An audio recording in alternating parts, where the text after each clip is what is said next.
Puheenjohtaja, arvoisat valtuutetut, vaikka jännitys on nyt ohi, niin kuitenkin halusin tässä ilmaista, miten on sydäntä lämmittänyt tämä suuri rakennussuojelun ystävyys, koska itse olen rakennussuojelun ammattilainen ollut joskus.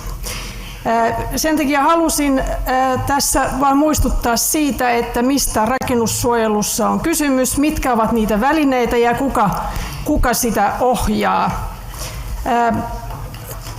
Ensinnäkin niin täytyy muistaa se, että kun puhutaan rakennussuojelusta, rakennetun ympäristön suojelusta, se ei koskaan voi siis tarkoittaa toimintaa. Se on aina pelkästään ne rakenteet ja se ympäristö.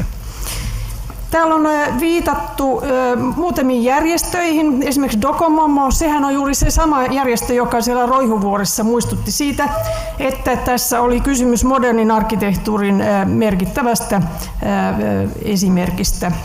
Sitten on tämä World Monuments Fund, joka on yksityishenkilöiden perustama maailmanlaajuisesti toimiva hyväntekeväisyysjärjestö.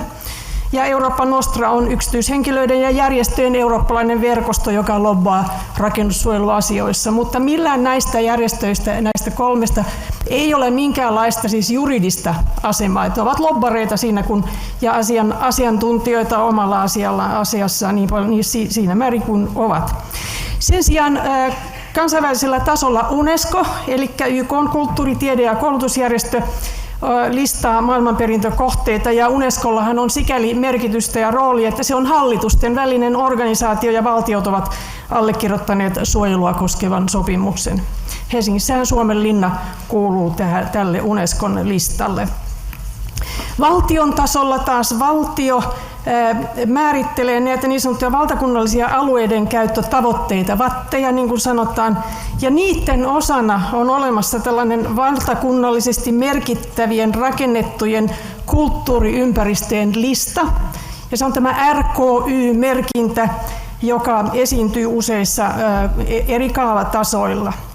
Ja sitten toinen asia, jonka valtio tietysti voi tehdä, että se voi suojella rakennussuojelulain avulla rakennuksia, mutta sehän on hyvin harvinaista, koska valtiolla liittyy tähän tietysti silloin kustannusvastuita myöskin. Ja Helsingissähän on tämä herrasmies-sopimus ollut, että valtion museovirasto hoitaa Helsingissä vain valtion rakennuksia ja kaupungin museo hoitaa sitten nämä muut, esimerkiksi Malmin lentoaseman osalta. Maakuntakaavassa on vaihemaakuntakaavassa tällä hetkellä jo voimassa olevassa, viitataan siihen, että kun lentotoiminta häviää, niin tämä on taajama-aluetta, ja nyt valmisteilla olevassa ja maakuntakaavassa on juuri tämä RKY-maininta. Ja sitten tämän valmisteilla olevassa kaavassa todetaan myöskin, että alueella säilyy kulttuuriympäristöön liittyvä omaisuusmerkintä RKY. Lisäksi Malmin lentokentän aluetta tulee kehittää tiiviinä alueena, josta on hyvät joukkoliikenteen yhteydet Jokeri 2-linjan ja Malmin aseman kautta. Ja tämä on nyt valmistelussa. Ja sitten Helsingin kaupunki tietenkin asemakaavamerkinnöillä voi edistää rakennussuojelua. Ja niin kuin täällä jo apulaiskaupunginjohtaja totesi, niin tässä suunnittelussahan on jo lähtökohdissa todettu, että lentokenttäalueen rakennuksineen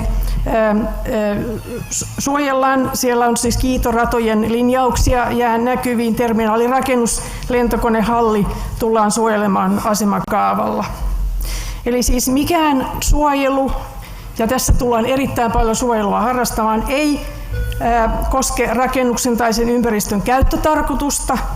Käyttöä ei voi museoida, siis jäädyttää jollekin alkuperäiselle tasolle, vaan se on se ympäristö, jota voidaan sitten uudella tavalla käyttää.